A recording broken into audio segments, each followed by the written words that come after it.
नमस्कार साथियों, गौरव ज्ञान धारा में आपका स्वागत है। अपनी जनसंख्या तक की भूगोल की क्लासें पूरी हो गई थी। सेकंड ग्रेड का बैच शुरू किए को लगभग 2 महीने हो चुके हैं। बड़े इत्मीनान से और बड़े ही आराम से अपन चले हैं, एक एक टॉपिक को समझते हुए।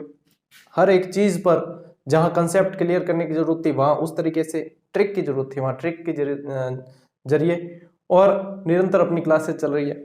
जब क्लासेस स्टार्ट की थी तब विद्यार्थी कह रहे थे, सर आप आधे घंटे की क्लास देते हो, कैसे सिलेबस पूरा होगा, कैसे क्या होगा। मैंने कहा था कि विज्ञप्ति आने से काफी समय पहले अपन ने क्लासेस शुरू किए, आराम से चलेंगे, चिंता ना करें। विज्ञप्ति आ भी गई तो भी कोर्स पूरी करवानी मेरी जिम्मेदारी है, उस हिसाब से चलेंगे। तो एक बार जब पढ़ रहे हो ना, तो हर बार जल्दबाजी करनी जरूरी नहीं होती, कभी इत्मीनान से शांति से पढ़ा करो ताकि वो हर बार आपके काम आएगी। और यही तैयारी आपके हर एग्जाम में काम आएगी, ये आप देखोगे। चाहे कोई भी एग्जाम देते हो, यहां तक कि आरएस भी दोगे तो भी ये चीजें काम आने वाली है। आज का अपना जो टॉपिक है वो है उद्योग। उद्योग पढ़ना है। अब उद्योग में क्या पढ़ना है उस चीज को देखते हैं। पहले सबसे पहले अपन को इसकी ऊपरी बातें जाननी है, जैसे कि कहाँ ज्यादा है, कम है, औद्योगिक नीतियां है, ये है जो औद्योगिक पार्क है सारे वो कहाँ है, बहुराष्ट्रीय कंपनियां हैं, ये सारी बातें जाननी है। फिर अपन को पढ़ने हैं एक एक उद्योग, जैसे चीनी उद्योग, सूती वस्त्र उद्योग, ऊन उद्योग, सीमेंट उद्योग, ये सारी। इनमें भी पहली और ये सब फैक्ट्रियां कब कब शुरू हुई, कहाँ ज्यादा है, कहाँ कम है, कौन सी फैक्ट्री कहाँ है, ये सारी चीजें पढ़ते हुए अपन को उद्योग के टॉपिक को पूरा करना है। जब कई किताबें देखते हैं तो इतनी सारी सामग्री होती है। विद्यार्थियों की तो बात क्या करूं, मैं खुद ही यदि वो देखता हूं तो भयभीत हो जाता हूं कि ये सारी चीजें कवर कैसे होगी, जबकि पूछी जाती है लिमिटेड चीजें। और उन लिमिटेड चीजों को अपन क्या है कि विद्यार्थी जब नए नए तैयारी करते हैं तो वो समझ नहीं पाते कि इसमें से पढ़ना क्या है और छोड़ना क्या है। तो अपनी क्लासेस ज्यादातर इस बेस पे ही चलिए कि अपन अनावश्यक सामग्री को छोड़ दें और आवश्यक सामग्री छूटे नहीं। यही बेस मानते हुए अपन चले हैं और आगे भी कोशिश मेरी यही रहेगी कि इसी बेस पर अपन चलते रहें। तो स्कूल व्याख्याता का जो विद्यार्थी कह रहे थे वो मैं वैसे टेलीग्राम पे बता दिया था, नए साल में जनवरी में मैं शुरू कर दूंगा। जब तक जितने भी स्कूल व्याख्याता की तैयारी वाले हैं वे जुड़ जाएं सारे। हिस्ट्री के जो आपके 15 प्रश्न आते हैं 30 अंकों के, वे पूरा करवाने का प्रयास करूंगा और कोशिश करूंगा कि उसमें से बाहर न जाए। अपना तरीका आपको बताइए, उसी अंदाज से अपन चलेंगे।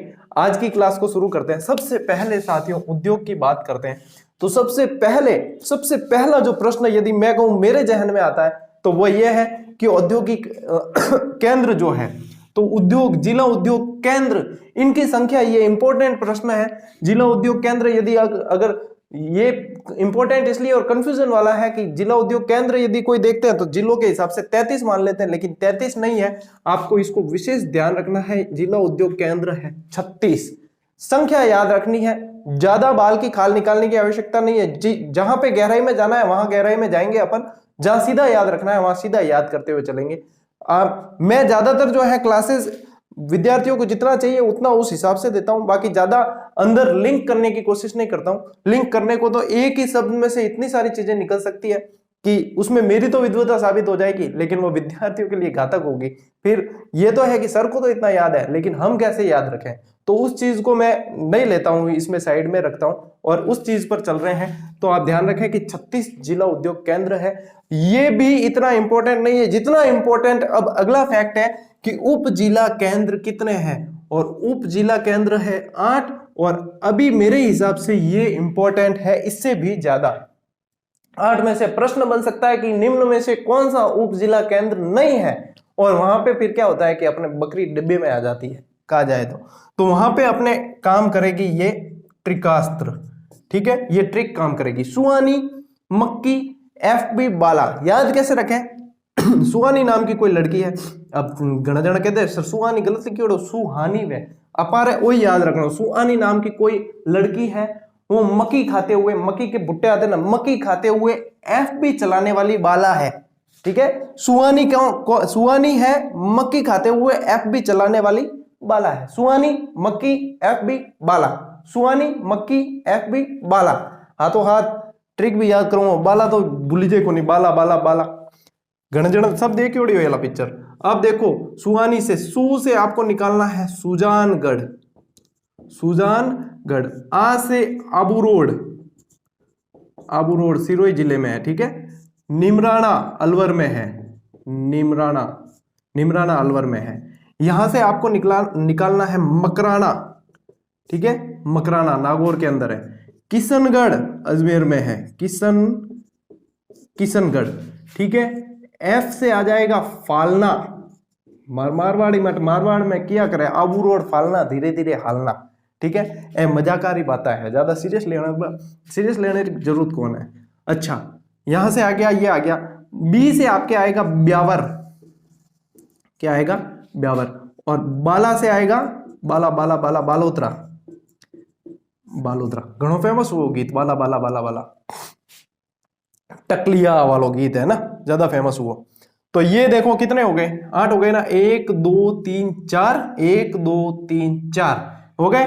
अब देखो ये सारी चीजें आपको ध्यान रखनी है। देखो सफेद संगमरमर के लिए प्रसिद्ध है, ब्यावर सुंगनी नस्वार के लिए प्रसिद्ध है, ये छिपा मतलब कि क्या उसको कहते हैं, रंगीन कपड़े जो है उनके लिए, रंगाई छपाई के लिए फेमस है, बालोतरा है। अब ये सारे, मकराना आपको पता है व्हाइट मार्बल के लिए, और सेंटर में है बिल्कुल ही है सुजानगढ़ चूरू के अंदर, आबू रोड अपने सिरोही जिले के अंदर है, निमराना अलवर के अंदर, ये सारी चीजें। अब ये आपको मेन जो ध्यान रखना है उसमें यह है कि ये 8 उप जिला केंद्र है। मान लो यहां से प्रश्न बन गया और जिसने क्लास देखी है उसको ये 8 उप जिला केंद्र याद रहेंगे और गारंटी के साथ में याद रहेंगे, एक भी इधर उधर होने वाला नहीं है। अब ये फालना है फालना में स्वर्ण मंदिर भी बना हुआ है, ये फालना को गेटवे ऑफ गोडवाड़ भी कहा जाता है। अब देखो लिंक करने की बात आती है ना, लिंक ऐसे होती है क्लास। अब गेटवे ऑफ गोडवाड़ है, इसमें भी अंदर बहुत ज्यादा फालना औद्योगिक केंद्र है। वैसे यहाँ पे औजार और छतरी, रेडियो, टीवी, इनके लिए प्रसिद्ध है ये फालना हमारे, वैसे मैं सुमेरपुर से हूं तो फालना पास में ही पड़ता है, एसपीओ कॉलेज बहुत प्रसिद्ध है फालना की। तो ये चीजें हैं, तो ये आपको अभी जो मेन ध्यान में रखना है वो ये है। और लिंक इसलिए नहीं कर रहा हूं कि हर टॉपिक में अपन उस चीज को पढ़ेंगे, वहीं पे वो अपने काम की है। बाकी लिंक कभी इस ज्यादा करेंगे नहीं, बहुत नहीं तो जटिल हो जाएगी। और जितना हो सके आप भी कोशिश करें कि आपका मैटर जो पढ़ने का है वो जटिल ना बने, सरल ही रहे। तो इन चीजों को ध्यान रखना है। अब देखो अगला फैक्ट देखते हैं अपन कि राजस्थान में सर्वाधिक औद्योगिक इकाइयां कहाँ है। तो मुझे सबसे पहले आप ये बताएं कि राजस्थान में सर्वाधिक जनसंख्या कहाँ निवास करती है। जयपुर में करती है, तो जयपुर में करती है, तो यहां पे भी आप जयपुर ध्यान रखें कि सर्वाधिक औद्योगिक इकाइयां जयपुर है। जब जयपुर में सर्वाधिक है तो न्यूनतम के अंदर क्यों ना हम जैसलमेर को पढ़ लेते हैं। तो न्यूनतम औद्योगिक इकाइयां, अब इसमें भी मतलब छोटे छोटे से अंतर, कहीं औद्योगिक इकाइयां पूछेंगे, कई फैक्ट्रियां पूछते हैं, कई लघु उद्योग, वृहद उद्योग, मध्यम उद्योग ऐसे पूछे जाते हैं। सबसे ज्यादा औद्योगिक इकाइयां, सीधा लैंग्वेज के ऊपर पकड़ रखना, सबसे ज्यादा औद्योगिक इकाइयां प्रश्न आता है तो आपको जयपुर, और न्यूनतम आता है तो जैसलमेर। That's all. बाकी बलन करनी कौन, अपान जी को जितो बतायो भी तो ध्यान रखना, ठीक है। अब चलिए सर्वाधिक उद्योग वाले जिले, ये भी इंपॉर्टेंट प्रश्न बनता है, ये इंपॉर्टेंट प्रश्न बनता है। सर्वाधिक उद्योग वाले जिले, तो जब जयपुर लिखा है तो जयपुर इसके अंदर अपन को लेना है वापस, ठीक है। जयपुर ले लिया, उसके बाद में अलवर लेना है, क्योंकि अलवर देखो एक तो एनसीआर के अंदर शामिल हो गया, नेशनल कैपिटल रेंज के अंदर, और उसके बाद में इसके बाद में एक जिला और आएगा आपके, वो है भीलवाड़ा। बहुत ज्यादा औद्योगिक इकाइयां हैं यहाँ भी। तो औद्योगिक सर्वाधिक उद्योग वाले जिले यदि पूछे जाते हैं तो जयपुर, अलवर और भीलवाड़ा आपको ध्यान में रखने हैं, ठीक है। न्यूनतम उद्योग वाले जिले पूछे जाते हैं तो देखो जैसलमेर वहां लिखा था, तो जैसलमेर यहां लिखने में कोई हर्ज नहीं है अपन को। जैसलमेर न्यूनतम उद्योग वाले जिलों के अंदर आएगा। एक आपके आएगा जालोर, ठीक है, जालोर आएगा। एक आएगा झालावाड़, और एक ध्यान रखें करौली, ये करौली में भी न्यूनतम ही है, ठीक है ना। अब जालोर में वैसे ग्रेनाइट की फैक्ट्रियां तो बहुत है, लेकिन उद्योग बाकी दूसरे देखे जाए तो बहुत ही कम है। तो ये जालोर, झालावाड़, करौली और जैसलमेर, ये आपको थोड़े से ध्यान रखने हैं जो न्यूनतम उद्योग वाले जिले हैं। अब अगला अपना है कि सर्वाधिक लघु उद्योग, सर्वाधिक लघु उद्योग कहां है। तो सर्वाधिक लघु उद्योग भी साथियों ध्यान रखें जयपुर के अंदर है। न्यूनतम लघु उद्योग की यदि बात किया जाए तो करौली के अंदर है। कहां है, करौली के अंदर। सर्वाधिक मध्यम और वृहद उद्योग, लघु उद्योग नहीं। अब इनमें जो है वो पूंजी की सीमा होती है, यहां पे मैं नहीं बता रहा हूं क्योंकि प्रश्न मैंने देखे नहीं पूंजी की सीमा से संबंधित उद्योग के अंदर। तो मैं जो है एग्जाम में क्वेश्चन मेकिंग पैटर्न पे ही चल रहा हूं, इसलिए ज्यादा विद्यार्थी भ्रमित ना हो उस बात को ज्यादा ध्यान में रख के चलता हूं। तो इसलिए आपको वह चीज बताता हूँ जो सीधी सीधी एग्जाम के लायक है। बाकी आपके पास में क्लासेस बहुत है, बुक्स बहुत है, तो आपको ये सारी चीजें तो वहां मिल जाएगी, इसमें कोई समझाने जैसी ज्यादा बात नहीं है। तो आपको ध्यान में अभी ये रखना है कि मध्यम और वृहद उद्योग ज्यादा पूछते हैं तो फिर वापस आपको नेशनल कैपिटल रेंज में जाना पड़ेगा और वहां पे आपके आ जाएगा अलवर, क्योंकि बहुराष्ट्रीय कंपनियां सबसे ज्यादा अलवर में कार्यरत है। तो इसलिए यहाँ पे वृहद और मध्यम उद्योग भी आपके अलवर आएगा। न्यूनतम में फिर आपके यही आएगा, न्यूनतम में फिर आपके आ जाएगा करौली। ठीक है, यहाँ याद रखना, देखो मैंने भी याद है, थे भी याद कर सको, मैं भी इंसान और थे भी इंसान, एडो कोई ज्यादा अंतर है कौन? देखो आप जैसे हो वैसे मैं हूं, मैं भी नॉर्मल इंसान हूं और आप भी नॉर्मल इंसान ही हो। हाँ हो सके कोई देवता भी देख रहा हो या क्लास, तो कोई है को नहीं, मैं बाकी मैं नॉर्मल इंसान हूं और ए याद मने है ना, तो थे भी याद कर सको, इतनी बात है। मतलब कोई भी आपसे श्रेष्ठ नहीं है, सबसे श्रेष्ठ आप ही हो, इसको मानो तो आपके लिए सब कुछ सरल लगने लगेगा। क्यों? अपने से श्रेष्ठ कोई नहीं है, अपने अंदर कुछ भी कमी नहीं है। ठीक है ना, भगवान ने 1350 ग्राम का दिमाग सभी के अंदर दिया है, मेरे अंदर है जितना आपके अंदर भी। काम कौन कितना लेता है, एक्टिव कौन कितना रखता है, वो उसके ऊपर डिपेंड है। जितना काम में लोगे ना दिमाग को, उतने न्यूरॉन्स एक्टिव रहेंगे, न्यूरॉन्स जितने एक्टिव रहेंगे उतना ज्यादा आप पढ़ सकोगे। यही है बस, बाकी कोई को नहीं। ज्यादा बोल दी और सांस फूलने लगी। चलो ये चीजें हैं, नोट कर लो इसे। ये स्लाइड जब टॉपिक स्टार्ट करते हैं ना, तो पहली स्लाइड जो होती है टॉपिक की वो बहुत इंपॉर्टेंट होती है, क्योंकि ज्यादातर देखने को मिलता है कि उसमें से प्रश्न मिल गया मान लो, और उसमें से प्रश्न मिल गया तो बाकी में से टॉपिक में एक आध प्रश्न, एक दो प्रश्न आ गए तो खूब है ना, तो जिसमें से इसमें से मिल गया तो मान लो आपके गलत नहीं होना चाहिए। इसको नोट करो, अपन चलते हैं फिर आगे।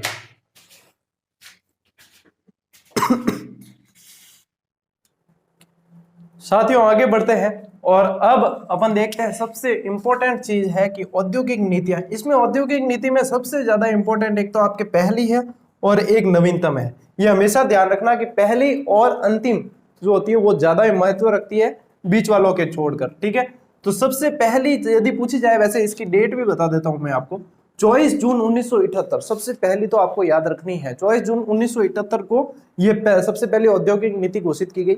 औद्योगिक नीतियां जो है उद्योगों के विकास के लिए घोषित की जाती है, सीधी सी बात है, यही ध्यान में रखना है।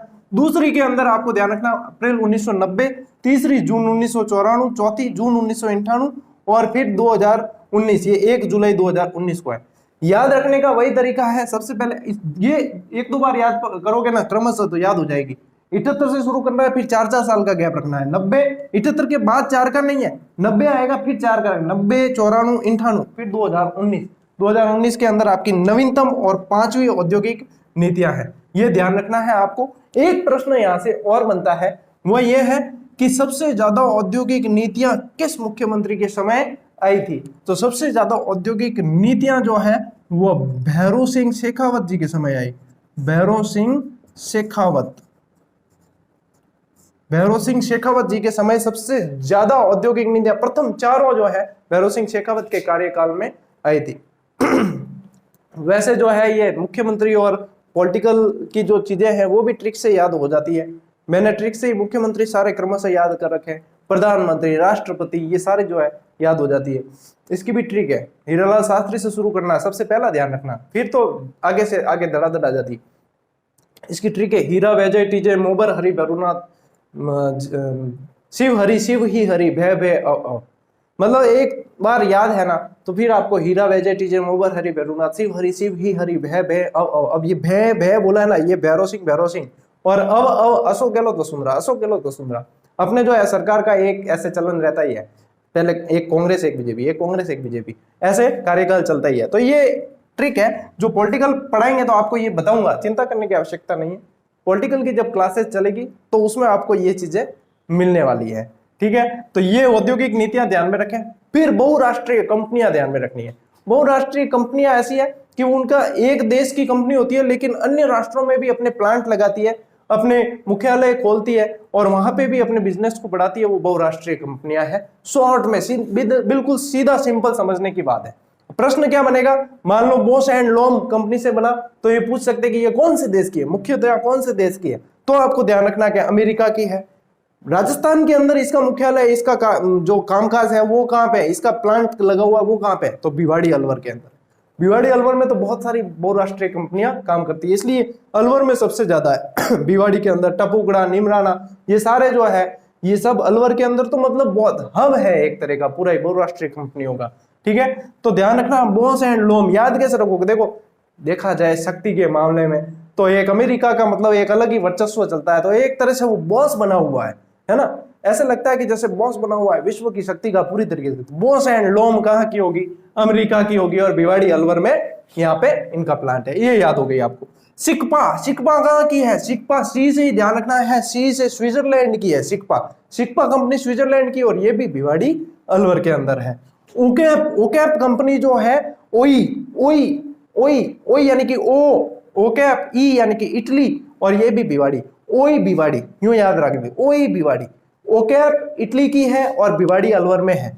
ठीक है, रिवोना फ्रांस की है, रिवोना फ्रांस की है, रिवोना कंपनी फ्रांस की है, ऐसे याद रख लेना। और जोधपुर के अंदर इसका मुख्यालय।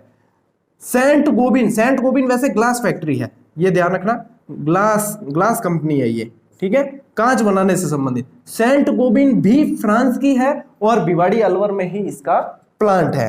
ठीक है, फिर ध्यान रखना है आपको सेमकोर, ये भी ग्लास से संबंधित है, सेमकोर भी ग्लास से संबंधित है। अब सेमकोर जो है ना ये कोरिया की है, कहां की, दक्षिण कोरिया, और कोरिया की है इसीलिए को से ध्यान रखना कि ये कोटा में इसका अपने यहाँ पे प्लांट कोटा के अंदर है, कोटा में स्थापित है। तो सेमकोर देखो कैसे याद रखो, सेम को छाट लेना, सेमकोर कोरिया और ये कोटा। देखो सेमकोर को सेमकोर कोरिया की कोटा के अंदर है कि नहीं, आसान है कि नहीं, ये चीज देखकर चलो। ये आसान है तो बस शेयर भी कर दिया करो रहे थे, इतनी कंजूसी क्यों करो। थान थोड़ी पढ़ाना रहा है, पढ़ा तो मैं रही हूँ, थे तो खाली शेयर करना है कि गुरुजी थे ही तो पढ़ाओ, और मेरा काम है कि मैं मेरा भी जो भाई बंधु है बाण शेयर कर दूं ताकि आप भी राजी और मैं भी राजी, तो बस करनो की है रहे, यूं ही तो है। तो सेमकोर को ध्यान है। ठीक है, चलो लाफार्ज, लाफार्ज कहाँ की है, यहीं से देश निकलेगा। लाफार्ज कहाँ की है, गुरुजी फ्रांस की है, वेरी गुड, फ्रांस की कंपनी है लाफार्ज, सीमेंट की कंपनी है ये, वैसे फ्रांस की है। और निम्बाहेड़ा अपने उदयपुर के अंदर ये है। निम्बाहेड़ा वैसे भी सीमेंट उत्पादन के लिए जाना जाता है। ठीक है, होंडा, हाँ वही है जो हीरो होंडा, अलग अलग हो गए ना। तो होंडा कंपनी जो है आपकी जापान की है, होंडा कंपनी, और टपुकड़ा के अंदर भी इनके प्लांट है, और निमराना, ये दोनों के दोनों अलवर के अंदर है।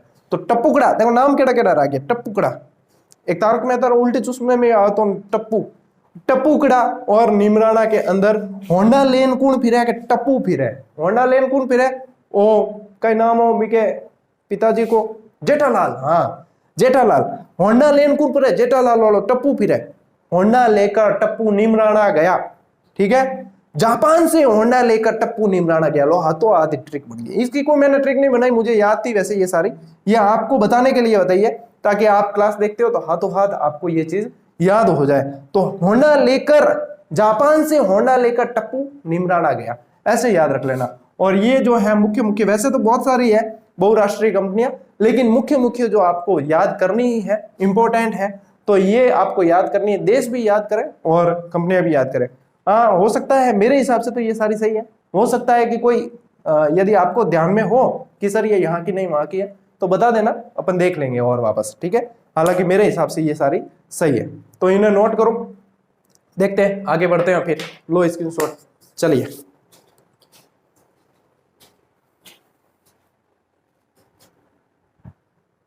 साथियों, वैसे तो राजस्थान में बहुत सारी औद्योगिक संस्थाएं कार्यरत है, लेकिन मैं आपको कुछ इंपॉर्टेंट संस्थाएं बता रहा हूं जहां से प्रश्न बनने की सबसे ज्यादा संभावना रहती है। प्रश्न बनने की प्रकृति ये रहती है कि इसमें आपको संस्था दी जाती है और उसके बाद में आपको ऑप्शन में सन दिए जाते हैं कि इनकी स्थापना कहाँ हुई या फिर इनका मुख्यालय कहाँ है, ये चीज दी जाती है। सबसे ज्यादा जो चांसेस रहते हैं वो मिलान वाले प्रश्न बनने के रहते हैं इसमें से, और उसमें आपको सीधा इस सन पूछा जाता है कि इनकी स्थापना कब हुई, तो वो विशेष तौर पर ध्यान रखें। बाकी अपन इनका मुख्यालय भी देखेंगे कि कहाँ पे क्या है और देखते हैं, इसको पढ़ते हैं। ठीक है, चलिए सबसे पहला है अपना राजस्थान राज्य औद्योगिक विकास एवं विनियोजन निगम। अब नाम बहुत बड़ा लंबा चौड़ा है, लेकिन छोटा शॉर्ट नाम बताए ना तो सब जानते हैं इसको और सबने सुन रखा है ये। और इसका जो शॉर्ट नाम है वो है आपके RIICO, रिक्को। ज्यादातर रिक्को क्षेत्र अपन देखते हैं। ठीक है, तो ये रिक्को जो है वह इसका पूरा नाम है राजस्थान राज्य औद्योगिक विकास एवं विनियोजन निगम। 1969 में स्थापित हुई, जयपुर के अंदर स्थापना हुई, लेकिन 1969 में सीधी इसकी स्थापना नहीं हुई है। 1969 में इसके साथ में खनिज विकास निगम भी जुड़ा हुआ था, जो 1969 में जुड़ा हुआ था, जिसे 1979 के अंदर खनिज विकास निगम को इससे अलग कर दिया गया। और रिको नाम पहले से इसका नहीं था, रिको नाम जो है इसका, ये रिको नाम इसका 1980 में दिया गया है। अब आपके प्रश्न कैसे भी बन जाए, मैंने आपको तीनों तरह के बता दिए और तीनों सन भी बता दिए। 1969 कैसे याद रखना है, सबसे पहले स्थापना इसकी 1969 में हुई, उसके बाद में जब इसके अंदर खनिज विकास निगम भी जुड़ा हुआ था, फिर इसको 1979 में खनिज विकास निगम को अलग कर दिया गया और 1980 में इसका नाम रिक्को कर दिया गया। लघु उद्योग और मध्यम उद्योग और इनको जो है ऋण वगैरह उपलब्ध करवाने और औद्योगिक विकास के लिए इसकी स्थापना की गई थी। अब बात करते हैं राजस्थान वित्त निगम, ये भी इंपॉर्टेंट है, आरएफसी नाम से, फाइनेंस डिपार्टमेंट से संबंधित है, आरएफसी नाम से इसका प्रश्न बनता है। और 1955 विशेष तौर पर ध्यान रखें इसे, 1955 और जयपुर, आरएफसी 1955 है, ये ध्यान रखना, आरएफसी 1955 है, ठीक है। राजस्थान लघु उद्योग निगम लिमिटेड, जैसा इसका नाम है तो आप समझ गए होंगे कि ये किससे संबंधित है, लघु उद्योगों से संबंधित संस्था है। ये देखो इसका मतलब, इसको राजसिको नाम से भी प्रश्न आता है, हिंदी में भी लिखा आ सकता है। राज का मतलब तो राजस्थान है, स्मॉल इंडस्ट्री कॉर्पोरेशन ऐसे है इसकी फुल फॉर्म। 1961 सन जरूर याद रखें, इसमें से कुछ याद रहे नहीं रहे, इनके सन जरूर याद रहने चाहिए। जब आपको सीधा पूछे कि राजसिको 1961 सीधा निकलना चाहिए, आरएफसी 1955, रिको 1969, सीधे ही मतलब सन आपको याद हो गए तो समझ लो कि आपकी कमांड हो रही है टॉपिक के ऊपर। फिर इसकी स्थापना जयपुर के अंदर की गई है, ठीक है। राजस्थान राज्य खान एवं खनिज लिमिटेड, अब इसे, ये प्रश्न जो है इस भाषा से नहीं बनकर, यदि एक और तरीका है शॉर्ट फॉर्म से बन सकता है, राजस्थान राज्य यानी राजस्थान स्टेट हो गया, फिर MML यानी माइंस एंड मिनरल्स लिमिटेड, ठीक है। चूंकि मेरे पिताजी इस विभाग से है, इनका बिजनेस ग्रेनाइट लाइन है, तो पूरी पूरी इससे संबंधित है, तो वो बड़े अच्छे से इससे वाकिफ है। तो Rajasthan state mines and minerals limited है, तो राजस्थान राज्य खान एवं खनिज लिमिटेड 1974 के अंदर, और उदयपुर में इनका हेड ऑफिस है, मुख्यालय उदयपुर के अंदर है। राजस्थान कंसल्टेंसी ऑर्गेनाइजेशन लिमिटेड 1978 के अंदर है और जयपुर के अंदर है। कंसल्टेंसी, ठीक है। राज कौन है, ये क्या है, ये है राज कौन, कंसल्टेंसी से संबंधित, राजस्थान कंसल्टेंसी लिमिटेड, तो राज कौन 1978। खान एवं खनिज विभाग का पूछ ले 1974 के अंदर, ध्यान रखना।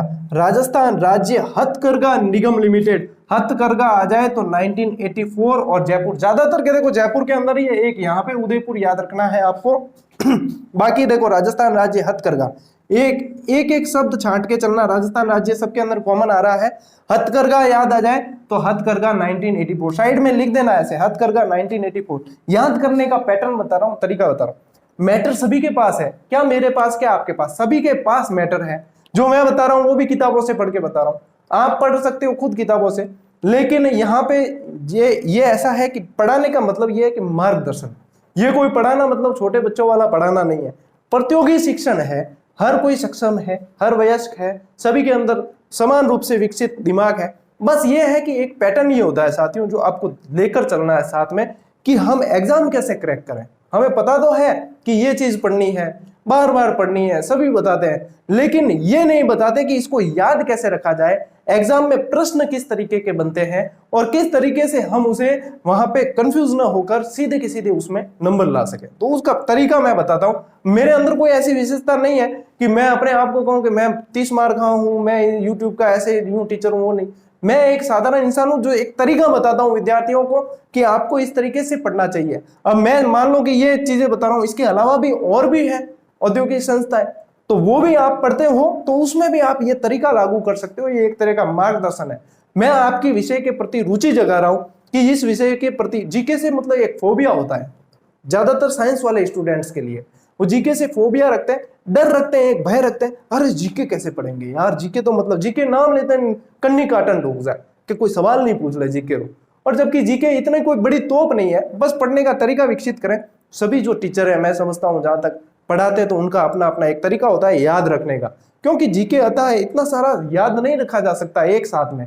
तो ये एक तरीका होता है जिससे थोड़ी थोड़ी चीजें याद रहेगी, उसके बाद में इसके आसपास जो है मैटर चुंबक की तरह चिपकता जाता है, वो अपना फिर दायरा जितना बड़ा हो उतना ठीक है। राजस्थान राज्य हथकरघा में आ गया। राजस्थान राज्य सहकारी, सहकारी के अंदर वैसे होता है कि सरकारी प्लस निजी दोनों सहयोग होते हैं। आपके सहकारिता है नहीं तो सहकारिता बहुत अच्छा टॉपिक है और पढ़ने का मजा भी आता है, लेकिन अपने यहाँ पे याद रखें राजस्थान राज्य सहकारी बुनकर संघ, ये याद रखना है। राजस्थान राज्य सहकारी बुनकर संघ 1957 और जयपुर के अंदर है। ये मुख्य मुख्य संस्थाएं हैं जो आपको जिनके सन याद करने हैं। याद क्या करना है, समझ लो, रट्टा ही मारना है। सीधा पूछ ले, राजसिको 1961, आरएफसी 1955, रिक्को 1969, ठीक है, खान खनीज 74, फिर आ गया 78, कौन सा, राज कौन 78, कौन 78, ऐसे। फिर आ गया आपके हथकरघा 84 और 57 आ गया बुनकर, ठीक है, 57 बुनकर, 1957 बुनकर। यूं समझ लो कि बुनकर ने एक ऐसा चीज बुनी जिससे हमें आजादी मिली, और वो 1857 सभी को याद है, अपन 1957, थोड़ा सा लिंक करना है बस, कोई ज्यादा है नहीं, थोड़ा लिंक कर दिया तो याद रह जाएगा कि हाँ 57 था। अब 57 में 1857 तो आएगा नहीं ऑप्शन के अंदर, 1957 आएगा, क्योंकि औद्योगिक इकाइयां हैं। उस समय उद्योग इतने विकसित थे ही नहीं, और औद्योगिक इकाइयां, थोड़ा सा दिमाग भी लगाओगे ना ट्रिक के साथ, कहते हैं नकल में अकल, वो वाली ट्रिक के साथ आपको थोड़ा सा दिमाग यूज करना है। यही तरीका है जो मैं बताता हूँ, और विद्यार्थी इसीलिए चाहते हैं कि सर ऐसे ही क्लास लेते रहे। हालांकि इनमें गणजणा और पेट दुखे रहे कि सर की है बोर्ड माते लिक्विड हो गया और यूं पढ़ा रहा, तो पेट नहीं दुखना चाहिए। मैं तो खुला कहता हूं कि मैं लोगों का इंटरेस्ट जगा रहा हूं। मैं ऐसे कोई विद्वान तोप नहीं हूं कि अरे यार 30 मार्क का पूरा जीके याद है, नहीं, मैं नहीं हूं। मैं इंटरेस्ट जगा रहा हूं कि बच्चों इस तरीके से आप पढ़ सकते हो। विद्यार्थियों, आपका इंटरेस्ट जग गया ना एक बार तो आपको कोई नहीं पछाड़ सकता। और पेट दुखे दुखन दो, अपार की कौन है भाई। लोग यूं सोचे कि ए यार लिखन पढ़ा रहा, मैं भी पढ़ा रहा, मन नहीं देखे और आन देखे, तो भाई निस्वार्थ भाव से जो सेवा करेगा ना और कंटिन्यू नियमितता रखेगा, तो मैं तो कहता हूं मैं पढ़ा रहा हूं, आप भी पढ़ो, आओ मैदान में, विद्यार्थियों की मदद करो। क्यों ना एक ऐसा माहौल बनाया जाए कि विद्यार्थी चारों तरफ से ये लगे कि वास्तव में राजस्थान में पढ़ाई के क्षेत्र में कोई काम हो रहा है, और व्यवस्थित तरीके से जो है शिक्षक अपनी भूमिका निभा रहे हैं, और शिक्षक अपने पूरे धर्म के साथ में पढ़ा रहे हैं। तो हमें भी पढ़ना है, और हम ऐसे शिक्षक बनेंगे जो वापस आगे वाली पीढ़ी को इसे हस्तांतरित करेंगे। यदि सबकी ये सोच हो जाए तो क्या फिर बेरोजगारी और क्या रोजगार, सभी धुआंधार बैटिंग करने लग जाएंगे। हालांकि सबके अलग अलग सोच है, अपने को जो अपना काम करना है वो कर रहे हैं, बाकी बढ़िया है सब। चलिए आप इसे नोट कर लेना, और उद्योग से संबंधित अगली क्लास में बहुत जल्द मिलते हैं। तो मिलते हैं साथियों अगली क्लास में, तब तक के लिए राम राम, जय हिंद।